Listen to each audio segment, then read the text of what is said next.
Drugs, lots of drugs, yeah. Smoking marijuana was my main problem. But me de facto had a problem with pills. That's where it was noted when she was turning up for hospital for things like that.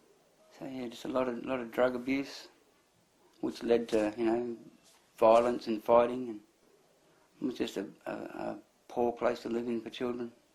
Always worrying about whether certain people would wake up, or it was a pretty dismal lifestyle in the beginning. And I had more worries about things like that than where I should have been concentrating on worrying about my own children and their cares and needs. I was more or less babysitting adults as well, and myself, I had myself there to pick up and drag along at times, That's where docs come into our lives. We were given many, many warnings. I'm glad that Doc stepped in. I really am, because that was the help that I needed. I was too frightened to go and ask them for help. But when it happened, and now things have turned out the way they have, it's been well worth it. I was out with the oldest one. I was at a Centrelink meeting. I was put in charge of both the boys, as in the responsible parent of the two. I couldn't take the baby with me because it was just too much. And they rang up. Kid's mum sounded slurred on the phone, they said, and that was enough. They came to the house and removed the baby. While I was at the meeting, I came home, the baby was gone, and I was told that they'd be back for the oldest one. So I had to sit there and wait until they came. Try to explain to him what was going on and that, because he was at that age where he wanted answers. He was 4 years old. It was the biggest change in my life. It was just like I'd been electrocuted, It was a feeling that I'll never ever forget. And it's something that I can draw on if ever I sort of lapse. I can draw on that power of what happened that day, and it straightens me up so quick. It's awesome. They were taken at Christmas time. They were taken on the 12th of December 2008. And their birthdays are on the 24th and the 26th of December. So that I didn't get to see the youngest one's first birthday and the oldest one's 5th birthday. I missed them because the docs were closed at Christmas. I think it was about 3 weeks I didn't get to see them for, and then I started getting visits with them.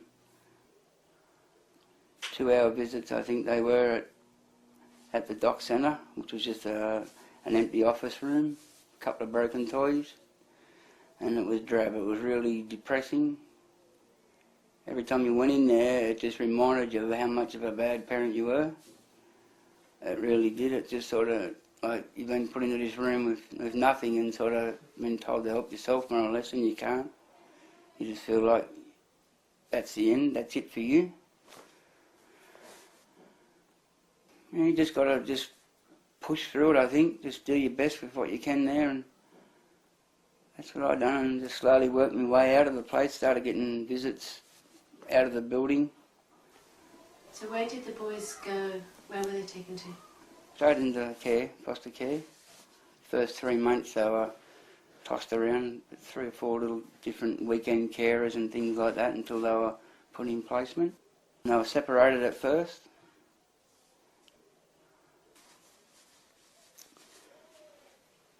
Yeah, after about 3 months they were put together, back together, and there's a lot more than just putting food on the table for a child and clothes on their back and things like that. The basics, there's the things in between the basics, like getting down at your kid's level, getting down to their level and speaking to them like you care, just letting that child know that, you're really into what they're saying. It helps so much.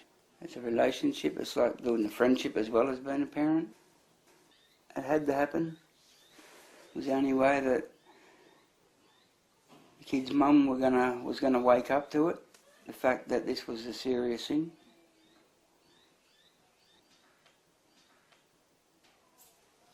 And she thought that they were the worst things in the world that's happened to her, but now she even though that she's gone and got help in that now, eventually, finally. But she still thinks now, that it was done for the right things. She's grown up and realised, we were lucky that the kids were of a young age where they can get on with their lives and sort of not have that really worry their lives. The kids were restored straight back to me through court, got full custody as a lone single parent. Luckily, the care that the lady that looked after them, she was a really nice, well-respected, she's a good friend of mine now. The kids still call her Nanny. So it's a real Cinderella story sort of thing.